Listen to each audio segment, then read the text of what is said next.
বাঙালির শারদোৎসব, আর সেই শারদোৎসব মানেই পুজো বার্ষিকী।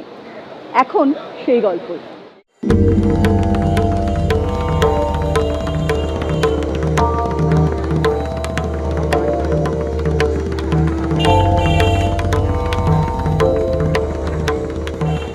শারদীয়ার পুজো বার্ষিকীর কথা বললেই মনে পড়ে দেশ সাহিত্য কুটিরের কথা। আর আমার সঙ্গে যিনি রয়েছেন তাকে ছাড়া এই গল্পটা একেবারেই অসম্পূর্ণ। রয়েছেন রৌনক পাবলিকেশনের কর্ণধার এবং দেব সাহিত্য কুটিরের অন্যতম পরিবারের সদস্য রূপা মজুমদার, যার সঙ্গে এই বাড়িতে এসে বেশ কিছু বইয়ের গল্প শোনা, যেখানে ছোটবেলার অনেক স্মৃতি জড়িয়ে রয়েছে। ছোটদের ছোটবেলার সেই সমস্ত কল্পবিজ্ঞানের গল্প বা ভূতের গল্প যা পুজোটাকে সম্পূর্ণ করত, সেই সমস্ত গল্পের ইতিহাস নিয়ে আজকে আমরা কথা বলবো। পুজো মানে বই, এটা হয়তো এখন আপনাদের শুনতে বা এখন অনেকেরই শুনতে একটু অবাক লাগবে। পুজো আবার কি করে পুজো মানে বই, দুটো তো সমার্থক নয়। কিন্তু একটা সময় এরকম ছিল যে পুজোয় যেরকম জামা কাপড় নতুন বা প্রতিমা দেখতে যাওয়া মণ্ডপে মণ্ডপে, ঠিক সেরকম পুজো মানে নতুন বই, নতুন বইয়ের গন্ধ, নতুন বই পড়া এবং নতুন বই কেনা। এবং একটা সময় এমন ছিল যে বাংলার ঘরে ঘরে একাধিক শারদীয়া আসতো। এবং সত্যি কথা বলতে কি, সেটা নিয়ে মোটামুটি একটা তর্ক আলোচনা এরকমও হতো যে কি বই কিনলে, কোন শারদীয়াটা কিনলে ওই শারদীয়াটা বেশি ভালো, ওই শারদীয়াটা এরকম, ওই উপন্যাসটা কীরকম পড়া হলো, এরকম একটা ব্যাপার একটা সময় নিশ্চয়ই ছিল। এবং ছোটদের ক্ষেত্রেও তাই, একাধিক শারদীয়া বাড়িতে বাবা মারা কিনে আনতেন, নতুন জামার সঙ্গে নতুন বই আসতো। এখন দিনকাল একটু একটু হলেও পাল্টেছে। এখন আমাদের অনেক কিছু সামনে, নানা রকমের আমাদের এখন চয়েস আছে। তবে তাও বলবো তার মধ্যেও একটা জায়গাতে কিন্তু বই এখনো বাঙালির ঘরে ঘরে জায়গা করে রাখে। পুজো মানে একটা শারদীয়া কিনবই, এরকম একটা ব্যাপার এখনো আছে। পুজো সাহিত্য আমাদের ছোটবেলা থেকেই আমি দেখে আসছি যে একটা সময় তো বহু পত্রপত্রিকা প্রকাশিত হতো এবং সেই ধারাবাহিকটা এখনো বজায় আছে। এবং যে পত্রপত্রিকা প্রকাশিত হতো, বিশেষ করে আমাদের ছোটবেলায় ছোটদের যে সমস্ত সাহিত্য পত্রিকা ছিল, তাদের যে পুজো সংখ্যা যেগুলো বেরোতো, সেগুলো পড়েই আমাদের কৈশোর যৌবন এগুলো কেটেছে। পরবর্তী সময়ে আরও অন্যান্য যেসব পুজো সংখ্যা বড়দের আর কি, মানে যে সময় আমরা যখন ছোট ছিলাম হাতে নেওয়াটাও বারণ ছিল আর কি, তো সেই পত্রিকা যখন হাতে নেওয়ার সুযোগ এলো আর কি, সেগুলো পড়তে শুরু করি। এবং এই পুজো সংখ্যা নিয়ে বাঙালিদের মধ্যে আগেও যেরকম একটা মাতামাতি ছিল, সেই ধারাবাহিকটা এখনো বজায় আছে। একটা সময়ে কিন্তু পুজোর বই প্রকাশিত হতো, পুজো উপলক্ষে বইও প্রকাশিত হতো। সেইটা যত দিন গেছে সেটা বদলেছে, কিন্তু পুজো সংখ্যা প্রকাশনার ব্যাপারটা কিন্তু রয়ে গেছে। পুজোর উপলক্ষে যে বই, একজন প্রকাশক তিনি নানান সময়ে যে বইপত্র প্রকাশ করেন, বিশেষ করে পুজোর সময়, রথের সময়, দোলের সময়, এইগুলো কিন্তু ছিল একটা সময় যে এই বিভিন্ন উৎসব উপলক্ষেও বই প্রকাশিত হতো। শারদীয়া বই বা শারদীয়া উপন্যাস সেরকম আছে, সেখান থেকে এখন একটা বইমেলা কেন্দ্রিক ব্যাপার হয়েছে। এখানে একটা বড় ব্যাপার হচ্ছে যে বইমেলাতে যে বইগুলো পাবলিশ করা হয়, প্রকাশিত হয়, সেই উপন্যাসগুলো কিন্তু শারদ সংখ্যাতে বেরোয়। আর দেব সাহিত্য কুটিরের কথা যখন বলছেন, হ্যাঁ, পুজো বার্ষিকী একটা বিরাট বিরাট বিরাট স্থান অধিকার করে রেখেছিল একটা সময় বাঙালির ঘরে ঘরে, বাঙালির মনে মনে। এখনও পুনর্মুদ্রিত হচ্ছে সেই পুজো বার্ষিকীগুলো। দীর্ঘ 50 বছর ধরে যে পুজো বার্ষিকীগুলো বেরিয়েছিল, সেগুলো মানুষের মনে এমন একটা স্থান অধিকার করে আছে, হয়তো অনেক বছর বেরোচ্ছে না পুজো বার্ষিকীগুলো, কিন্তু সেইটা মানুষের স্মৃতির পটে কিন্তু জল জল করছে, মণিমুক্ত সোনার মতো।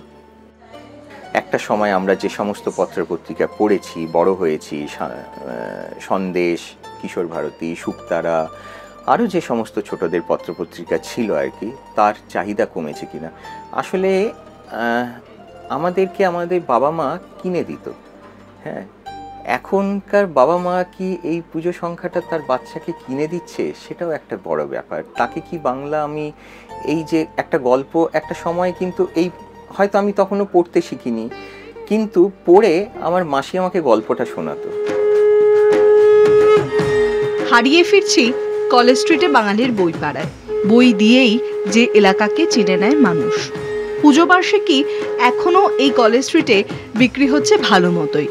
চারিদিকে যে শোনা যায় বই হারিয়ে যাচ্ছে বাঙালির জীবন থেকে, সে কথা অন্তত এই দুপুরের বই পাড়ায় এলে টের পাওয়া যাবে না। সেই বইপ্রেমী মানুষের ভিড়ে গা মিলিয়েই কলেজ স্ট্রিট থেকে হাজির হয়েছি নন্দন চত্বরে, শারদ বই পার্বণে। আমরা এসে পৌঁছেছি শারদ বই পার্বণে, যেখানে মানুষের ভিড় চোখে পড়ার মতো, কারণ শরতের বাতাসে যেন বইয়ের গন্ধ। সেই বইয়ের গন্ধ নিতে পুজোর কেনাকাটার সঙ্গে মানুষজন আসছেন তাদের পছন্দের বই খুঁজতে, কারণ বইমেলা তো আছেই। বইমেলা ছাড়াও শরতের প্রাক্কালে এই বই উৎসব মানুষের মনে এক অন্য মাত্রা তুলে ধরে। পুজোর সংখ্যা, প্রিয় লেখকের কি উপন্যাস বেরোলো সেই দিকেই চোখ থাকে এই বই পার্বণকে ঘিরে, যেখানে মানুষের স্বতঃস্ফূর্ত উপস্থিতি সত্যি মন ভালো করে দেয় লেখক থেকে প্রকাশকদের। এখন এই পুজোর ঠিক আগে শারদ বই পার্বণ নাম দিয়ে আমাদের এই বইমেলাটা হয়, এবং এখানে পাঠকদের সত্যি একটা অসম্ভব চাহিদা থাকে এবং তারা অপেক্ষা করেন যে এই বইমেলাটা কবে হবে। কেননা এখানে যেরকম পাঠক দেখে কেনার একটা তো সুযোগ থাকেই, আর এটা খুব একটা ছোট্ট পরিসরের মধ্যে, এই নয় যে একটা বিপুল একটা জায়গা জুড়ে হচ্ছে, ছোট্ট পরিসরে, এবং প্রকাশকদের কাছে সেও তার মতন করে বই সাজিয়ে দেখাতে পারেন পাঠকদের, পাঠকও তার মতন করে বই দেখতে পারেন, অতটা ভিড় থাকে না, অতটা ঠেলাঠেলি থাকে না।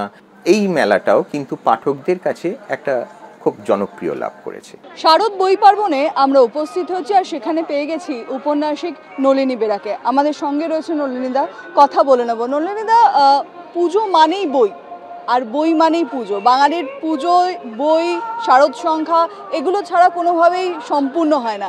কি বলবেন এটা? একেবারেই ঠিক কথা।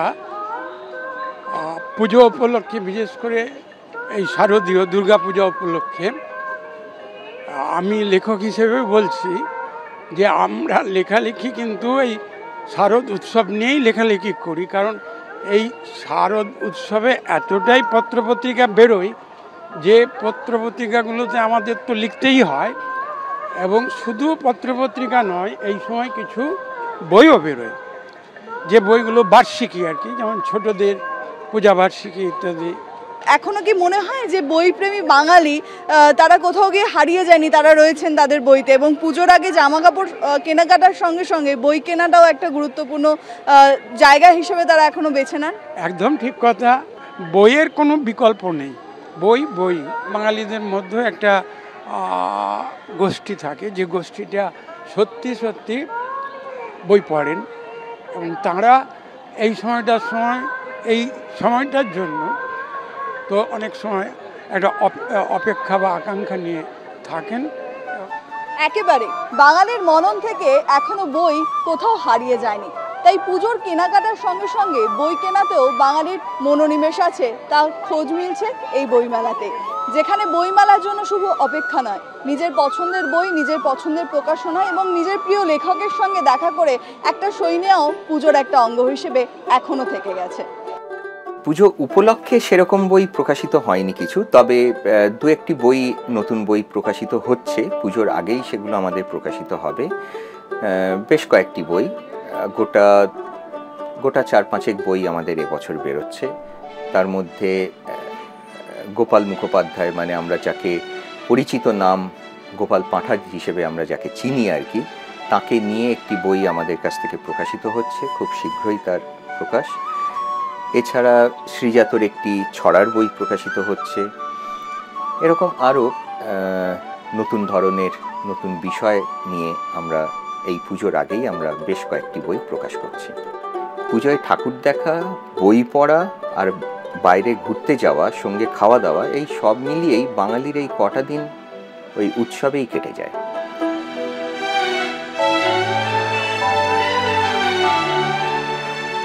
পুজো বার্ষিকীর গল্প এই পর্যন্ত।